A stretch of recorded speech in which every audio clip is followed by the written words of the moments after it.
Alright, Disventure Camp fans vs favorites, episode 1, Total Fanfare, has finally arrived, and overall, it was a solid premiere, so let's review it. I imagine it would have been a tough job to juggle a cast this massive, but I believe the writers have done a fine job of giving each character at least a small moment to give the audience an impression of what their role would be for this season. Initially, I wasn't too fond of the fact that they reused the same painful capture the flag challenge from Season 1. However, I now think the main theme for the challenges this season will be reusing popular challenges from previous seasons, which I guess makes sense given the fans vs favorites theme. Total Drama had done the same thing for many of its challenges for their All-Stars season, which coincidentally was also the 5th season of that series. Although, Total Drama All-Stars would add a new twist to the old challenges that they reuse, which wasn't the case for the painful challenge for this episode. If bringing back popular challenges actually does become a regular thing this season, then I hope oddnationcartoons would take a page from Total Drama All-Stars and add a new spin to them, because otherwise, they would get pretty boring very soon. I'm not the biggest fan of Emily being the sole host for this season, as I personally don't care that much about her as a character. While she does have her moments here and there, I wish Trevor was hosting alongside her, as the two of them have great chemistry as a duo, and we've already seen them work well together during that time Derek was absent from Carnival of Chaos. And here's another thing that confuses me. I don't know why she's the only one testing the challenges. Can't they hire a new intern for that? Now let's talk about the cast, starting off with the favorites team.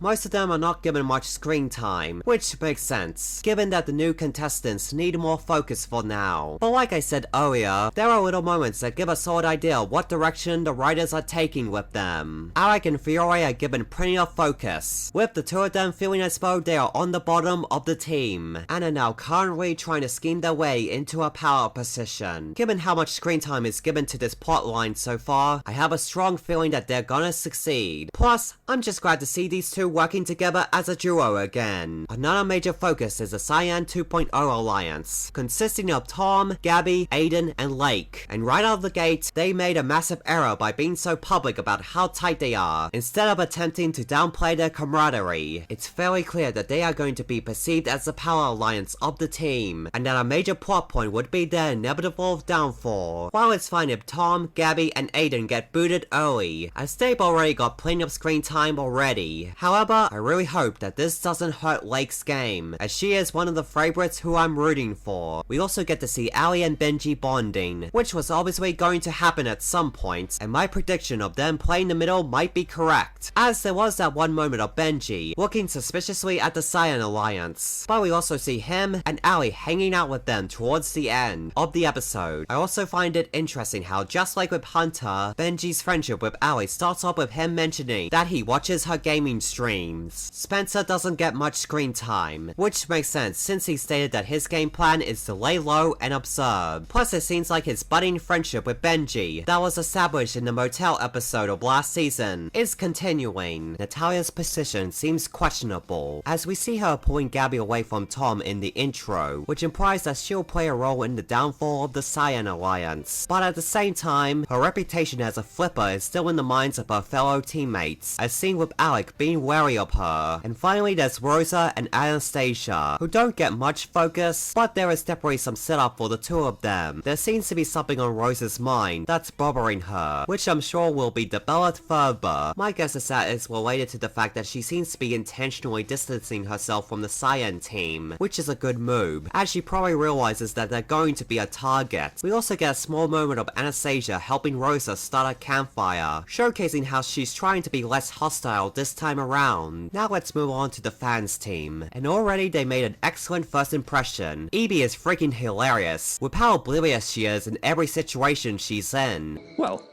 if you'll notice, taking this scroll means ruining your outfit. God hates Givenchy? Well, that's real rude of him to take that out on me. Are you gonna tell us what happened?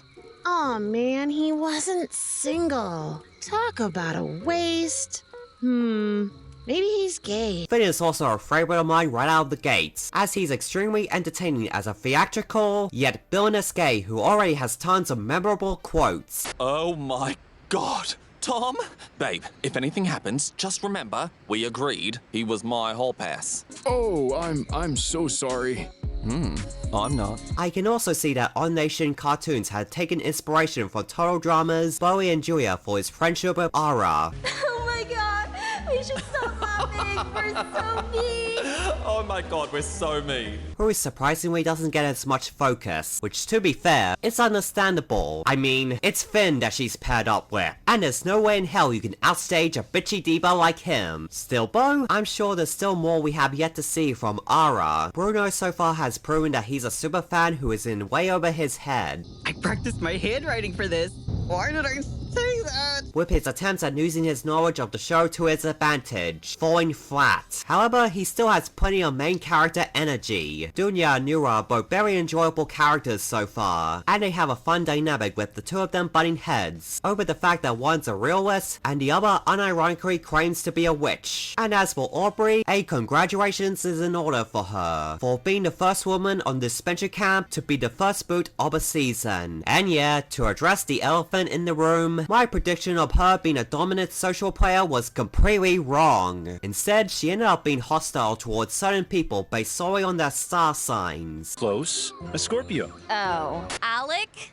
Overrated. Imagine standing a Cancer. Oi! I'm a Cancer, you judgmental a-hole! Needless to say, trying to make moves based solely around astrology, along with doing so in such an aggressive manner, was a recipe for disaster. Case in point, her labeling Sam as a villain, despite him not saying or doing anything to justify that claim, assuming everyone believes that star signs are absolute fact. Oh, and by the way, a couple of people had spoiled her elimination in the comments section of my previous video, so I'd like to ask you guys to not do that in the future, please. On the other hand, my prediction that Sam would be an under-the-radar villain seems to be spot on so far, as he admits that Aubrey was right about him being manipulative at the end. Now this is just speculation, but maybe the reason he suggested that the team should follow Bruno's challenge plan was because he knew it would make him an easy target if they lose. If that's the case, then good on ya, Sam, for your subtle yet clever gameplay. The rest of the fans haven't really done anything substantial enough to make them worth talking about yet, but they're fairly likable so far. Overall, this episode wasn't as strong as last season's premiere, given that it had more room to establish the characters with a better pace. But this episode was still a decent start, and there's plenty of potential from this cast. Alright, now it's time to make a new power ranking of the cast, based on the events of this episode. At the very bottom in number 23 is Aluia. Voted incorrectly and our only potential ally is gone. At number 22 is Manu, still appears to only be a supporting character. At number 21 is Aiden, seems to be way too cocky and could easily get blindsided when the Silent Alliance falls. At number 20 is Tom, also a likely target when the favorites gain up on his alliance. At number 19 is Evie, her chances of winning are slim to none, but she'll definitely stick around for a while to be an entertaining character. At number 18 is Gabby, the intro hints at Natalia manipulating her into betraying her alliance, but she'll still likely be a pre-merge boot. At number 17 is Natalia. People are still wary of her for being a notorious flipper. At number 16 is Lake. Unfortunately, it's going to be an uphill battle when her alliance inevitably falls. At number 15 is Ernesto. There's definitely a story that will come from him constantly getting ignored, but it's still unclear to me if it will lead to a deep run. At number 14 is Nura. Her negative attitude could quickly leave her at the bottom of her team, but there's definitely going to be a story involving some sort of relationship between her and Dunya. At number 13 is Anastasia. A quiet episode for her, but she's definitely improving her social game so far. At number 12 is Ali. Again, not much screen time, but she'll likely be in a good position to play the middle. At number 11 is Ren. More of a comic relief character so far, but he seems to be getting along with his teammates. At number 10 is Bruno. Being a fan has not made him a good player, but he still has protagonist energy. At number 9 is Dunya. This witch is already making waves socially. At number 8 is Ara. Didn't get as much screen time as I expected, but she still seems to be in a powerful position. At number 7 is Finn. He's gonna be a fun villain for sure. At number 6 is Spencer. Silent, but likely deadly. At number 5 is Benji. My man is already picking up on potential threats. At number 4 is Fiore. She and Alec are going to be a powerful duo once again. At number 3 is Alec. His game so far has the most focus out of all the favorites. At number 2 is Rosa Maria. Distancing herself from the Silent Alliance was a smart move, and there's definitely a story for her brewing. And at number 1 is Sam. My prediction for his game was spot on. And that'll be it for this video. Hope you enjoyed it, and please consider giving it a like, share, and comment, along with subscribing to my channel and hitting the bell for notifications. Anyway, see ya!